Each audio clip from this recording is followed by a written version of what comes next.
নিখোঁজ হয় সেটা পুবাইল এলাকা থেকে।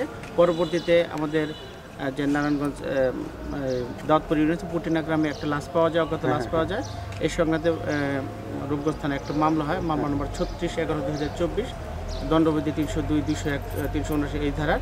পরবর্তীতে মামলাটা আমি নিজে তদন্ত করি।